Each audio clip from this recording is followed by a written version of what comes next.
space. Just an inch. Space Invaders. Yes, exactly. Hello, ladies and gentlemen. Top Hat Gaming Man here. And I'm quite tired this week because I'm just off the back of making that ridiculously long Dreamcast video about whether or not the Dreamcast is still worth playing in 2018. I spent about 72 hours straight on that bloody thing. Yeah, you do like to exaggerate. I'm not exaggerating. Friday morning up until Sunday evening. I obviously had sleep in between, so it wasn't quite 72 hours. I was on a Twitch stream And as food, well. and I think you went shopping at one point. I'm pretty sure you messaged me. Possibly. So you always pretend that you're busier than you actually are. But I was quite busy. Yeah.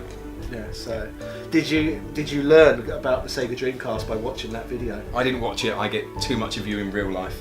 You need to know about the Dreamcast. By the way, this is what I made the Dreamcast documentary about. This is a Dreamcast. What do you think of the Dreamcast? Well, I think you didn't need to specifically point that out again, but it's fine. Yeah, it's fine. How do I know whether you've seen one or not if you've not watched the video?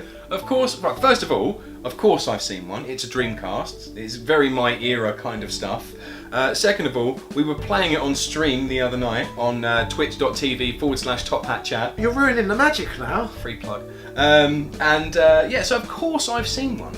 Yes, I suppose you have seen one. Yeah. But here's a visual representation of the Dreamcast. Would you like me to hold this? You hold the Dreamcast.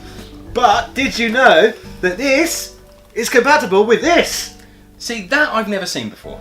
You've never seen the Neo Geo Pocket? No, not until 10 minutes before we shot this video, and we were briefly discussing what it was we were going to talk about, and you went, let's do this, and I went, I don't know what that is. Okay, whilst we're on cheeky plugs, the Neo Geo Pocket, or the Neo Geo Pocket Color more specifically, I filmed a video about whether or not this system is worth playing today, which is also on my channel. I actually done that episode in Bangkok as part of my Handhelds Around the World series, so I urge you to check out that video too if you want to learn more about this thing. But what did you think of it, of your brief experience? Yeah, I had a little play, and it seems nice. The screen was okay. I didn't really have any problems with glare, and we've got the windows, the blinds open, so there was quite a bit of sunlight coming in. So there's got no backlight on it? Yeah, no backlight, but I didn't get a lot of glare issues. Or front light either, at it. But also, I've told you earlier, do some research on your phone. Let us know what the connectivity is between this and this, because there's quite a few crossovers. See, when you mentioned it, I was really, really surprised, because that is not a Sega system. It's not, no. So it's not as simple as linking up the Game Boy and the Super Nintendo, etc. Yeah. I mean, I quickly found this 2 minutes before we actually started recording. But there seems to be a handful of games which do have connectivity.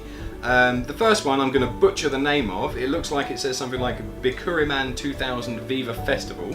Sounds delightful.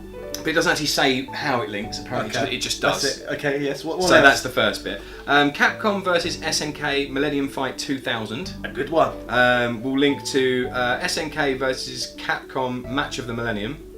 And the first link up will unlock all of the characters on the Neo Geo Pocket Color.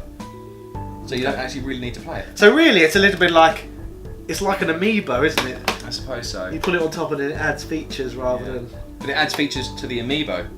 That's like... So it's a reverse amiibo. Yeah, I suppose so.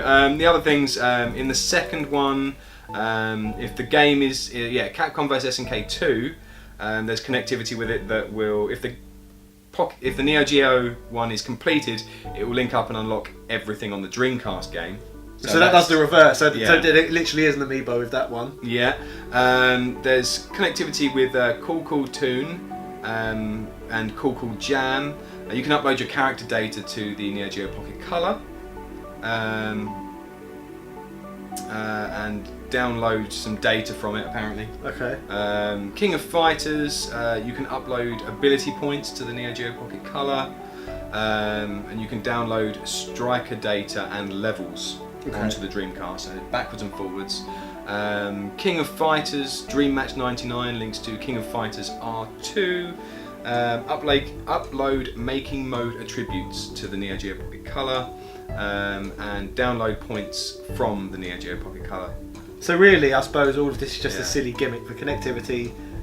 Doesn't really do that much, I suppose, overall. It's a bit pointless. So they can connect, but for really stupid reasons. I suppose it was just somewhat of a gimmicky corporate cash-in, I suppose, to interlink their marketing somewhat, I suppose. Which is strange, because the fact that a company that isn't associated with Sega is making something that connects to a Sega product is really strange, because you wouldn't see that nowadays. There was Sega games on it, like for example, I think Snk Pocket, I think it's called. Yeah, we've obviously it might got the be game here down somewhere. there It might be over there. This one. Yeah, what's this actually called? Sonic the Hedgehog Pocket Adventure. So yeah, Sonic Adventure, Sonic Pocket Adventure. Yeah. So you can see the link there again between these two platforms. But I actually remember seeing the advert on television as a child for that game and for the Neo Geo. I didn't. You did. I saw it, and I remember thinking, that looks bloody pointless. It's like, first of all, it's really weird seeing a Sonic game on a non-Sonic platform.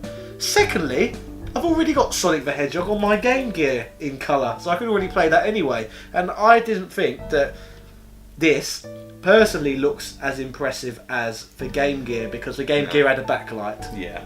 Whereas the Game Gear died after only a few hours battery life. This thing, it only takes, let's open it to double check, 2 AAAs? Yeah. So 2 AAAs as opposed to 6 AAs is a massive upgrade, considering this battery lasts absolutely So that's ages. a positive about this. Yes. And a negative about this as well. Yeah. So I can see why people liked it. But at the same time, I think the main kill factor, I suppose, which stopped me being interested in this altogether, was that Nintendo handhelds at the time with the Game Boy and the Game Boy Color were just so hot because of Pokemon. Handhelds were for playing Pokemon games at the time. So if you release a handheld and it's got no Pokemon, not very useful, not very marketable at the time. No, which is probably why I've never heard of it, I would assume. Yeah, it was, like I said, Nintendo was so hot on their handhelds, as they are today, I suppose. The Switch is a handheld-ish, isn't it? And that's quite popular.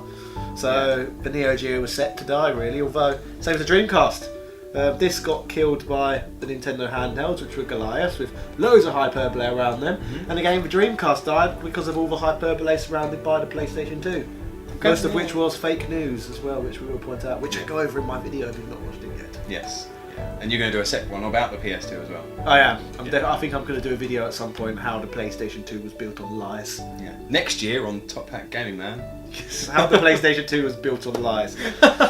But yes, both of these consoles both had premature deaths, I suppose. Yeah. And they, even though, they're intrinsically linked. It's an amiibo. Kind of. Yeah, I suppose. Amiibo before Amiibo. I mean, I got the little chance to play this again at 10 minutes before the video started. That's how much research we put into videos, ladies and gentlemen. That's how much I put into videos. He does the research for me. But I actually got to have a go, and it was alright. It's a nice little handheld. Yeah, it wasn't uncomfortable. I don't think there's enough buttons on it, which is a bit of a shame. There's only an A and a B. I'm not going to talk about power buttons and option buttons sometimes. And it's got a nice little thing, but you can hear it. Can you hear that? I don't know how close I'm going to have to get it. That is really, really off-putting when you're playing a game. Like I said, I think people just would have cared more if it had Pokemon and there wasn't. Yeah. I think that's all it comes down to. Yeah, but my personal experience is I hate that. So, to summarise this video, do you think it was worth interconnecting these things? No. No. It was absolutely useless. The one game that you were like, I can see a link there. We have Sonic Adventure on the Dreamcast and Sonic Pocket Adventure on the Neo Geo. They don't even seem to link. Unless we researched wrong, but we don't think they link. But you can point out in the comment section if we are wrong, ladies and gentlemen. Intentional mistakes. Yes. But to summarise, actually, one final point. Maybe it's just the case, both of these platforms had premature deaths. Maybe if they had been successful, we would have seen more connectivity between the two. Yeah. And seen something more. That makes sense, I suppose, yeah. But I think it was mainly, by the looks of things, to get some sort of synergy with each other. That's what I think. Yeah. With the Game Boy and the Nintendo 64, with even Neo Geo and Dreamcast. Yeah. Yeah, I suppose so. Yeah. So, ladies and gentlemen, let us know in the comment section if you knew about this obscure factoid. And then also, actually, whether you yourself have ever actually connected these two things together. Because I've never known anyone to do it. I've never done it. No, I didn't even know that existed, so I wouldn't have done it. So yeah, I'd be interested to know in real life if anyone's actually tried this out to see whether it's actually true, or maybe this is fake news as well, and someone just made it all up and put it online. But as far as I know, it's facts, ladies and gentlemen. You should have tried it first. So yes, let us know in the comment section, because I want to know how well these things connect. Yeah. We can always take it down if it's not true. Yes. Oh, I wonder what's coming out. Okay, my stomach won't bloody shut up. It's been rumbling all the way through this video, and I'm just hoping it doesn't come up on the microphone. It sounds ridiculous. I thought you kept on wanting to cut. What? You think it's picking up my stomach? No, it'll be fine. Okay, I hope it's not picking up my stomach. So, Just do an outro, go. yeah. So forget about that, ladies and gentlemen. This is what we're talking about, not my stomach. Cheerio.